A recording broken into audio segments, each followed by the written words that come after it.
Hello and welcome to Indus News live from Islamabad. I'm Jawad Tehami and these are the headlines.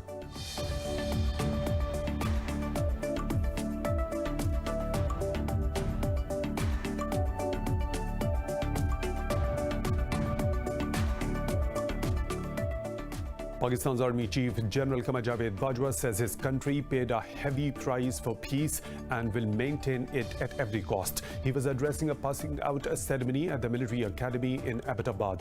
Referring to the February 2019's dogfight with India, General Bajwa said Pakistan defeated a 5 times bigger army.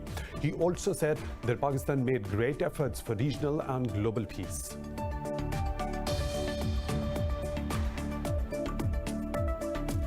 Indian troops have murdered 2 more civilians in occupied Kashmir's Kulgam district. The occupying forces targeted the youths during a cordon and search operation in Chingam area of the district. The occupied valley is under India's crushing curfew and communications blackout for the last 432 days.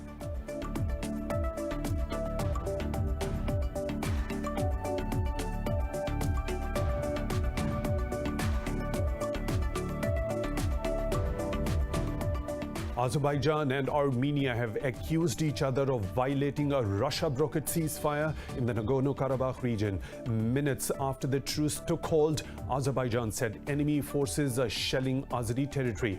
The Armenian Defense Ministry has also accused Azerbaijan of bombing a settlement inside Armenia. More than 400 people have died and thousands displaced since the fighting started on 27th of September.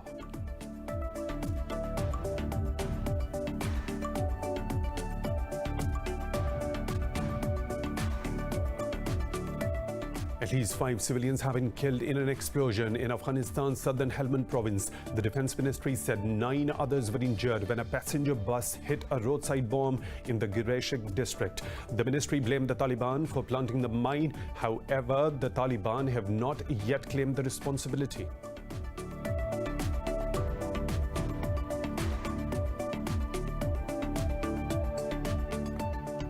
The World Health Organization says overnight a record 350,000 people have tested positive for COVID-19. Worldwide, the number of cases has exceeded 36.8 million with over 1.06 million deaths. India's infections tally is nearing 7 million with over 73,000 people testing positive in the past 24 hours. Meanwhile, in Pakistan, 6 more people have died overnight, taking the count to 6,558.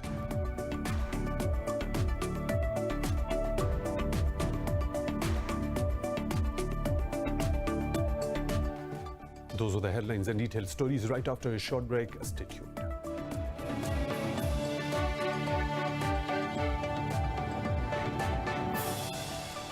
Welcome back, and now for the news in detail. Pakistan's Army Chief General Javed Bajwa says his country paid a heavy price for peace and will maintain it at every cost. He was addressing a passing out ceremony at the Pakistan Military Academy in Abbottabad. Referring to the February 2019's dogfight with India, General Bajwa said Pakistan defeated a 5 times bigger army. The Army Chief said that Pakistan made great efforts for regional and global peace. General Bajwa also warned against confusing sincere critique from hybrid war. The Army Chief reaffirmed his resolve to tackle all the challenges faced by the country. Like many countries in the past, we have also subjected to wars, terrorism and economic strangulation that has broken many countries. But alhamdulillah, we have survived. Now it's only through the synergy and actualization of our true national potential that we shall rise and progress. Indian troops have murdered 2 more civilians in occupied Kashmir's Kulgam district. The occupying forces targeted the youths during a cordon and search operation. The search operation was going on in Chingam area of the district till the last reports came in. Meanwhile, another 14-year-old boy was injured after he was shot at by the unidentified gunmen in the Pulwama district. The Indian troops have continued their military operations in other parts of the territory. The occupied valley is under India's crushing curfew and communications blackout for the last 432 days. Azerbaijan and Armenia have accused each other of violating a Russia-brokered ceasefire in the Nagorno-Karabakh region. The accusations come minutes after the announcement of the truce. The Armenian Defense Ministry said Azerbaijan's military bombed a settlement inside Armenia. Azerbaijan's Foreign Minister Ceyhun Bayramov said Armenian forces are shelling Azeri territory. More than 400 people have died and thousands displaced in the conflict so far. Earlier, Armenia and Azerbaijan had agreed to exchange prisoners and bodies of those killed in the Karabakh conflict. Russia's Foreign Minister Sergei Lavrov announced the agreement following 10 hours of talks in Moscow. The Republic of Azerbaijan and the Republic of Armenia are starting substantive negotiations with the aim of achieving a peaceful settlement as soon as possible, with the mediation of the OSCE Minsk Group co-chairs and on the basis of the basic principles of the settlement. Parties confirmed the permanence of the format of the negotiation process. President Donald Trump says the U.S. will sign a new nuclear deal with Iran within 1 month if he gets re-elected in November. In an interview, Trump said that Iran will pay 1,000 times if it does anything against Washington. The U.S. president said U.S. withdrawal from the Iran nuclear deal has put immense economic pressure on Tehran. Trump claimed that Iran badly wants him to lose the 2020 U.S. presidential elections. Responding, Iran's foreign ministry said Iranian people aren't intimidated by the bullying rhetoric of the failing and lawless U.S. regime. The ministry said Iran will defend its dignity and respond to the U.S. crimes against its people. Iran says the new U.S. sanctions are inhumane and cruel. President Hassan Rouhani says new U.S. sanctions on Iranian banks are an attempt to prevent purchases of medicine and food. In a statement, he said the U.S. measures are taken within the purview of propaganda and political efforts to serve internal goals. Earlier, Rouhani said the U.S. sanctions have crippled the Iranian economy amid the pandemic. Iran's oil exports have dropped to their lowest levels in decades, aggravating the country's financial woes. At least 5 civilians have been killed in an explosion in Afghanistan's southern Helmand province. The defense ministry said 9 others were injured when a passenger bus hit a roadside bomb in the Gireshik district. The ministry has blamed the Taliban for planting the mine. However, the Taliban have not yet claimed the responsibility. Earlier, in a similar manner, a passenger bus hit a roadside bomb in the Shindand district of Herat province. Local officials said 2 civilians were killed and another 10 injured in the blast. Afghanistan sees a rise in violence amid ongoing peace negotiations in Doha. Beijing urges Washington to cease its military provocations after a U.S. warship trespassed into China's territorial waters. The Chinese Southern Theater Command called the U.S. actions a navigational hegemony. The spokesperson said the command quickly dispatched naval and air forces to warn the USS John S. McCain to leave. He said the U.S. repeated trespassing violates China's sovereignty and severely sabotages regional stability. The spokesperson said the U.S. must stop its actions to avoid maritime accidents. Earlier in August, another U.S. guided missile destroyer, the USS Mustang, had trespassed Chinese waters in the same region. Meanwhile, Japan sent 3 vessels to South China Sea during its anti-submarine exercise. Saudi-led coalition fighting in Yemen says it has destroyed a Houthi drone launched towards southern Saudi Arabia. A spokesman for the coalition claimed that the attack was deliberated against civilians and their properties. The coalition has frequently reported drone attacks, with the latest incident reported just 3 days ago.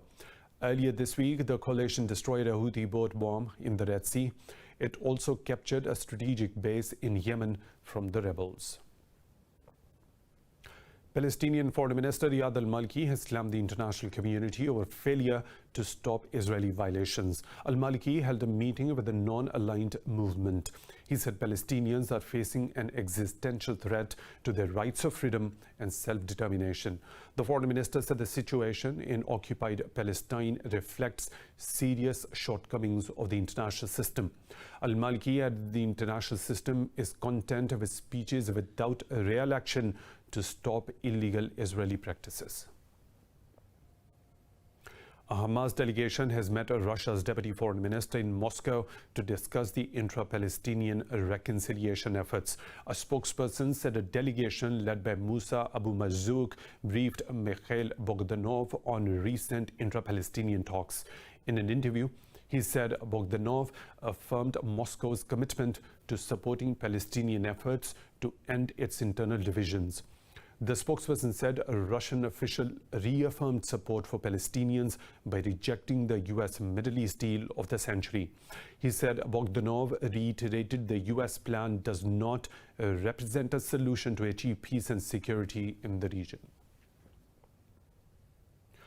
In Kyrgyzstan, parliament is set to meet and vote on a new government to end a power vacuum in the Central Asian nation. Parliamentarians will gather in the presidential residence as protesters had ransacked their offices.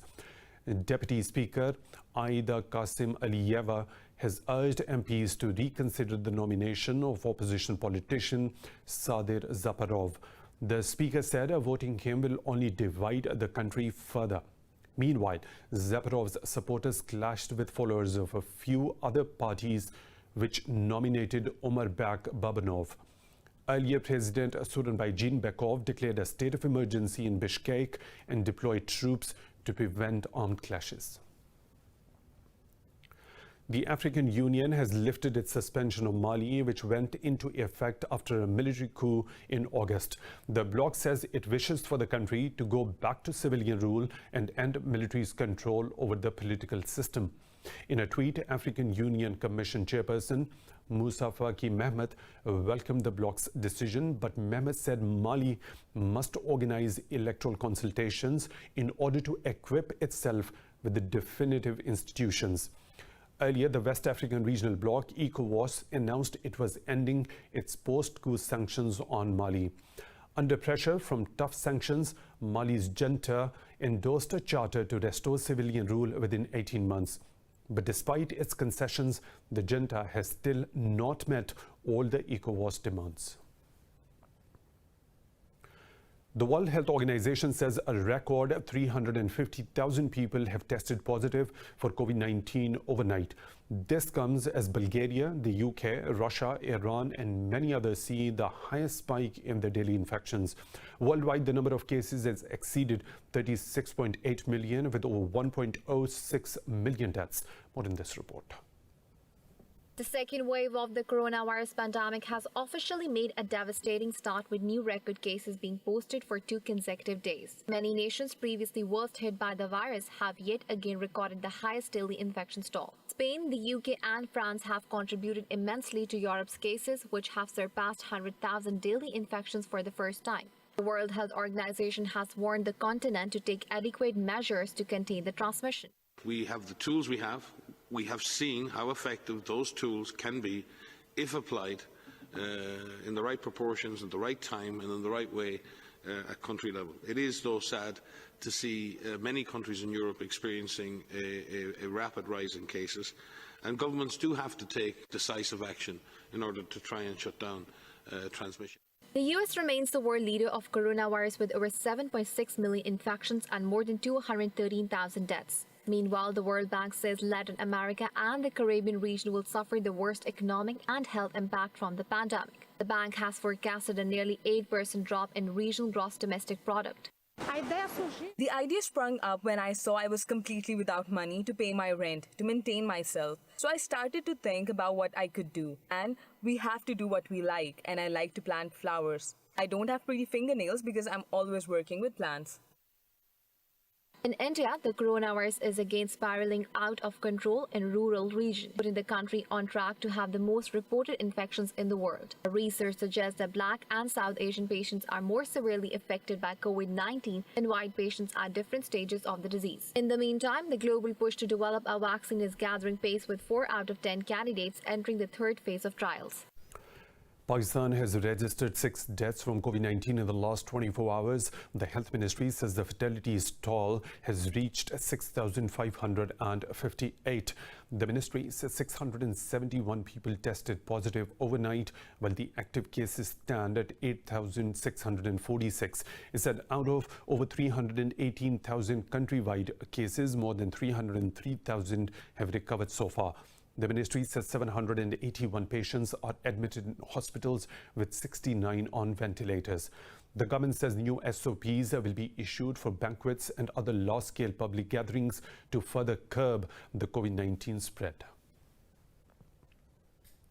More stories to follow right after a short break. Stay tuned.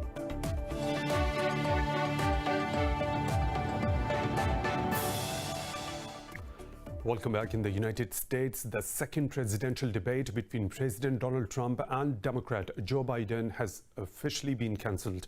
This comes after Trump rejected the non-partisan commission's decision to change its format to a virtual event. The Commission on Presidential Debates said both the campaigns have announced alternate plans for the 15th of October.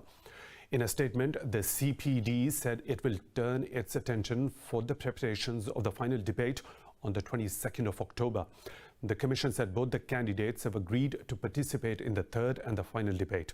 It added Trump and Biden will be subject to coronavirus testing, mask wearing, and social distancing protocols. Last week, Trump tested positive for COVID-19 and spent 3 days at a hospital before being released on Monday. Time and money are running out for Lebanon as leaders have yet to enact a financial rescue plan. Foreign reserves have dropped far below what the state already deemed dangerous levels. Amidst deep economic woes, people are bracing for hunger and cold as winter looms. This report has the details. A taxi driver spends thousands of Lebanese pounds every day just on fuel to make the ends meet. Beirut-based Fawad Khamasi is worried that the price of subsidized foods and key imports will skyrocket. If subsidies are gone, he's not sure how he's going to survive. Medicine prices are still at a rate of 1,500 or 1,515 Lebanese liras compared to the United States dollars. Prices are still acceptable, but if they remove the subsidies, as they say, then prices will be 5 or 7 times higher and people will die. The government doesn't care for anyone. A sharp drop in foreign reserves means the Lebanese government cannot afford to keep subsidies for long. Medicines are also out of stock, and their prices will reach new heights if the subsidies do come to an end. The crisis has been getting worse in the past 2 months. Medicines are out of stock, or suppliers are limiting the amounts of medicines to each pharmacy to a certain number. And people increase their stocks at homes for many reasons, either because they are afraid of shortage or higher prices, as they consider it's better to buy it now before prices go up even more. Lebanon's currency has lost more than 80% of its value against the US dollar since last autumn. Talks with the IMF stalled earlier this year when government officials could not agree over who should bear the losses in the financial system. With no rescue plan in sight and French pressure to form a new cabinet bearing no fruit, the country is a heartbeat away from disaster. Violence broke out as protesters and police clash in Chile's capital city of Santiago. Chileans were protesting against President Sebastián Piñera's government and police brutality. Police used tear gas and water cannons to disperse the protesters, who threw rocks at the security forces. A week ago, a teenage boy in Chile fell from a bridge into a river during clashes with the police. A new constitution is a central demand that emerged from the months of protests. Chileans are expected to vote on a new constitution in a referendum later in October. Hundreds of protesters in Bangladesh have taken to the streets demanding justice amid a series of rapes. The demonstrations come in the wake of a video of a group of men assaulting a woman in the Noakhali district. In an interview, Law Minister Anisul Haq said the government wants to ensure that guilty get the highest punishment. Haq vowed legal action against criminals, aiming for their punishment without unnecessary delays. A human rights group says Bangladesh has seen a surge in such incidents. The group said gang rapes account for a fifth of the nearly 1,000 attacks reported this year. The UN and the rights groups have called for urgent reform of the criminal justice system. China has rebuffed accusations from the US against its environmental record, terming them a farce. Foreign Ministry spokesperson said Beijing's achievements in addressing climate change have been widely recognized. In a press briefing, Hua Chunying said China's carbon dioxide emissions per unit of GDP were cut by 48.1% in 2019. She said the share of the non-fossil fuel energy reached 15.3%, fulfilling the 2020 climate action targets ahead of the schedule. The spokesperson said China attaches great importance to ecological and environmental protection. She urged the US to stop slandering and make tangible contributions to the protection of the global environment. Hurricane Delta has weakened after making landfall in already storm-battered U.S. state of Louisiana. The U.S. National Hurricane Center says Delta hit land near the Gulf Coast town of Creole. The NHC says the hurricane will move to northern Mississippi and Tennessee Valley after Louisiana. It said now a Category 1 hurricane Delta is forecast to weaken to tropical depression. Schools and the government offices were closed and officials in the dozen parishes called for evacuations. The U.S. Coast Guard closed ports from Beaumont, Texas to Lake Charles ahead of the storm. Delta is the 10th named storm to make a U.S. landfall this year, eclipsing a record since 1916. People around the globe are observing International Mental Health Day. This year, the theme for the day is Mental Health for All, Greater Investment, Greater Access. The theme stresses on the fact that mental health is a human right. The World Health Organization says close to 1 billion people in the world have a mental disorder. It said depression is a leading cause of illness and disability, with one person dying every 40 seconds from suicide. The global health body said regular physical activity can improve mental well-being. Russia has held a statue exhibition on the mountains in Irovsky district of country's North Ossetia. What about the show in this report? A statue exhibition by Russian sculptor Vladimir Soskiv has been brought to the mountainside in the North Ossetia. 25 statues made out of wood and bronze were transported from Moscow and placed on a meadow surrounded by mountains. Visitors said they really enjoyed the unique idea of display in nature. The sculptures depict a range of human themes including birth, death, and treatment of the elderly. Visitors applauded the artist, saying the viewers can create their own story while looking at his work. 79-year-old Soskiv is based in Moscow and has been exhibiting his work since 1971. His art can be found in Moscow's Tretyakov Gallery in St. Petersburg, as well as in private collections in Europe.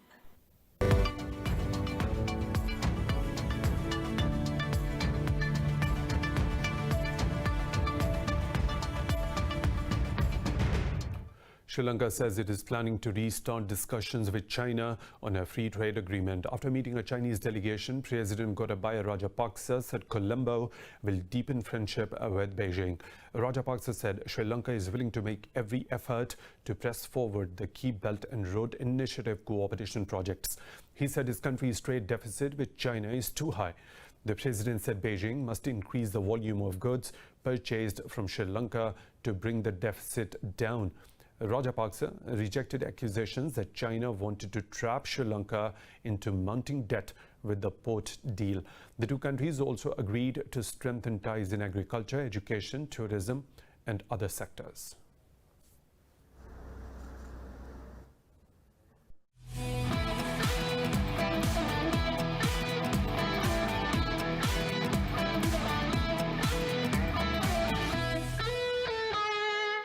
In football, Brazil hammers Bolivia 5-0 in its opening World Cup qualifier in Sao Paulo. Brazil's Roberto Firmino scored twice with teammates Marquinhos. Marquinhos put the home side one up after 16 minutes before Firmino scored after 18th and 49th minutes. The fourth goal came after 66 minutes with Felipe Coutinho scoring the final with a header to seal victory. The top 4 teams in the 10-team South American group qualified directly for Qatar 2022. Brazil now travel Lima to face Peru in the next encounter, while Bolivia will face Argentina at home.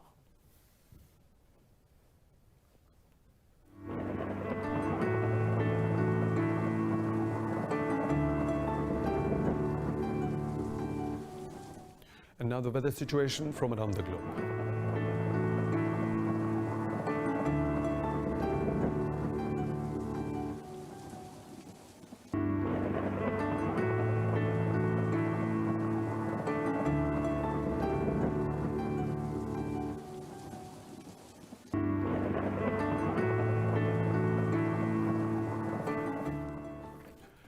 And that's all for now. For the latest updates, you can follow us on social media at Indus News.